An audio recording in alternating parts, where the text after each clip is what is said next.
Bonjour à tous et bienvenue dans cette nouvelle vidéo dans laquelle on va développer ensemble une application avec React Native. Cette application aura pour but d'afficher la météo du jour ainsi que les prévisions des prochains jours.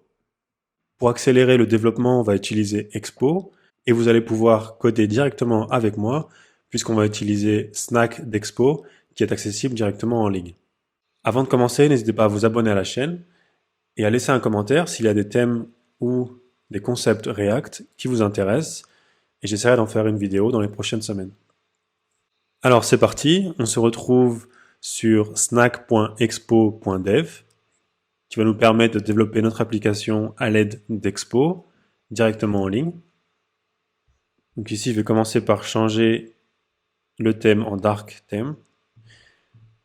Donc ce qu'on veut faire dans cette application, c'est de récupérer dans un premier temps les coordonnées de l'utilisateur, c'est-à-dire latitude et longitude, pour pouvoir afficher la météo à cet endroit-là. Pour récupérer ces données, il nous faut absolument travailler avec un smartphone, que ce soit un smartphone Android ou bien iOS. Et pour cela, on va utiliser l'application Expogo. Et grâce à cette application, on va pouvoir ouvrir l'application que l'on va développer ici, directement dans notre smartphone. Donc pour cela, il faut cliquer ici en haut à droite sur My Device. Et maintenant, on a un QR code qui s'affiche et on va pouvoir le scanner grâce à l'application Expogo qui est ici. Donc voici l'application Expogo sur l'App Store ou bien sur le Play Store. Celle s'appelle juste Expo. Une fois l'application installée, vous allez pouvoir scanner le QR code. Soit sur Android, vous allez devoir ouvrir directement l'application Expo et ensuite cliquer sur scanner le QR code. Sinon, sur l'iPhone, que vous voyez ici à droite, donc ça c'est mon iPhone, il faut ouvrir l'appareil photo et ensuite venir scanner le code.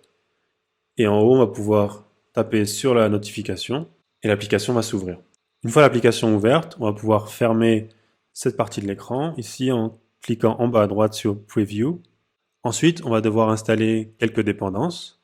Pour cela, on se retrouve dans package.json. Ici, on va vouloir donc ajouter les dépendances. On va ajouter Axios, puisqu'on va vouloir réaliser des requêtes grâce à Axios. La version, ce sera 0.21.1, avec ici l'accent circonflexe. On va vouloir aussi installer datefns, puisqu'on va vouloir manipuler les dates. Encore une fois, avec l'accent circonflexe avec la version 2.23.0. Et on va vouloir aussi utiliser Expo Location, qui va nous permettre de récupérer les coordonnées de l'utilisateur. Et cette fois, la version sera 12.1.2. Voilà, ici, on voit qu'Expo souhaite mettre à jour Expo Location. Donc, on va juste cliquer sur Update to 12.1.3. Et maintenant, on va pouvoir utiliser toutes ces dépendances dans notre application. Ce qu'on va faire, c'est supprimer tout ce qui est à l'intérieur de container et enlever le style paragraphe. On va pouvoir supprimer aussi l'asset example et card de React Native Paper. Alors maintenant, si on décompose la logique ici de notre application, ce sera dans un premier temps, ce sera donc de récupérer les coordonnées de l'utilisateur.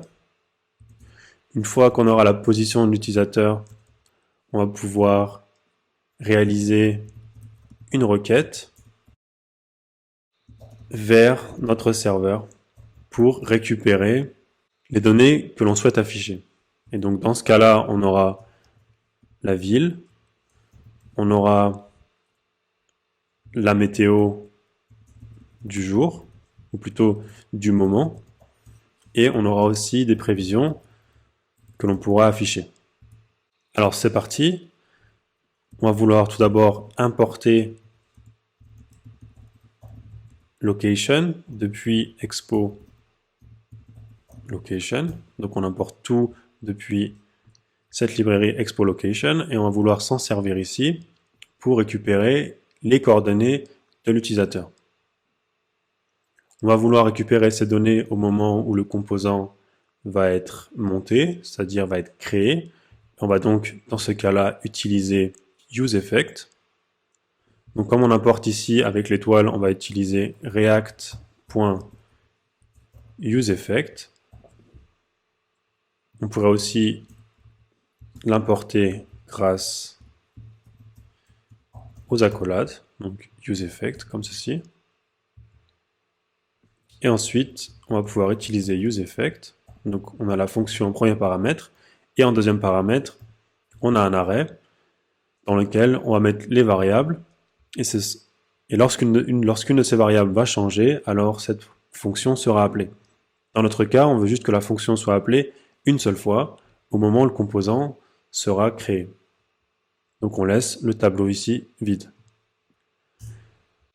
Et maintenant, on va vouloir récupérer la position de l'utilisateur. Et pour pouvoir le faire, il faut tout d'abord demander la permission d'accéder aux coordonnées de l'utilisateur. Pour cela, on utilise la méthode requestForegroundPermissionsAsync. Donc ça va afficher, comme vous pouvez le voir ici à l'écran, afficher une pop-up qui va demander à l'utilisateur s'il est d'accord qu'on utilise sa position. Et pour cela, donc ce qu'on veut nous, c'est savoir si l'utilisateur a ensuite accepté ou non de partager sa position. Et donc, il va falloir attendre la réponse de l'utilisateur. C'est pour ça qu'on va utiliser ici await. Le problème, c'est que dans useEffect, on ne peut pas utiliser ici une fonction async. Donc ce qu'on va faire, c'est qu'on va vouloir créer la fonction asynchronous nous-mêmes. On peut l'appeler par exemple getCoordinates. Donc ce sera une fonction asynchrone. Voilà. Et maintenant, on va vouloir appeler cette fonction getCoordinates ici dans useEffect. Voilà, maintenant ce qu'on veut, c'est récupérer le résultat. Pour cela,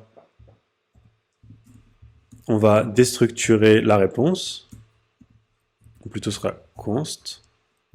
On va déstructurer la réponse, puisqu'on veut le statut.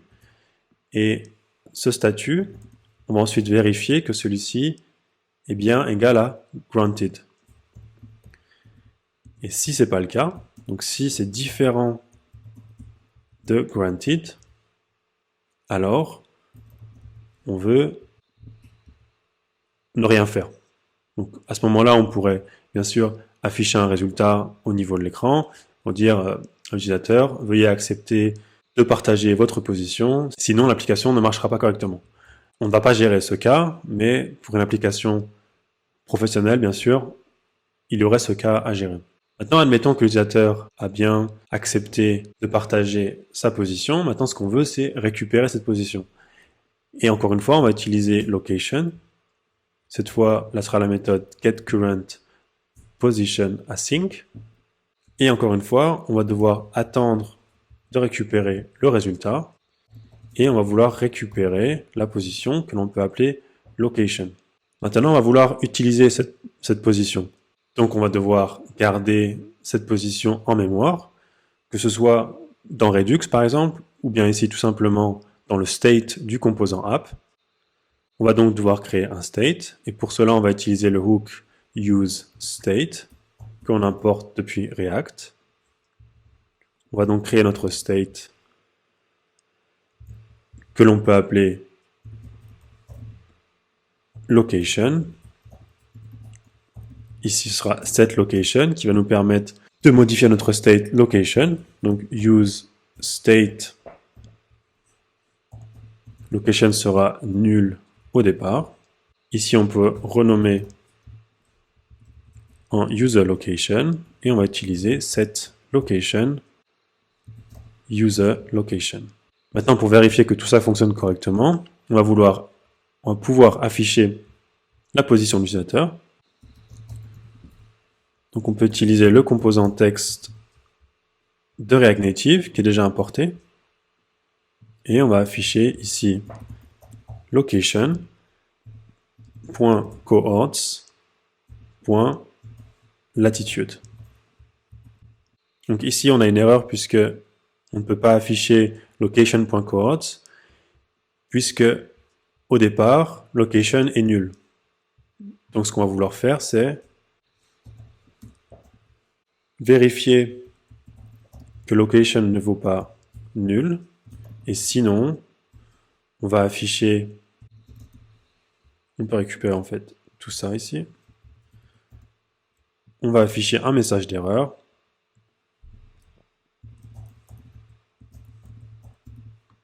Location est nul par exemple. Voilà. Voilà, j'ai donc accepté de partager ma position et maintenant vous pouvez voir ici à quelle latitude est-ce que je me trouve. Voilà, c'est terminé pour cette vidéo dans laquelle on a mis en place Expo Location afin de récupérer les coordonnées de l'utilisateur. Dans la prochaine vidéo, on mettra en place la requête vers un serveur pour récupérer les prévisions météo et on les affichera à l'écran. N'hésitez pas à liker la vidéo et à la partager. Laissez un commentaire si vous avez une question ou si vous souhaitez que j'aborde certains concepts de React. À bientôt!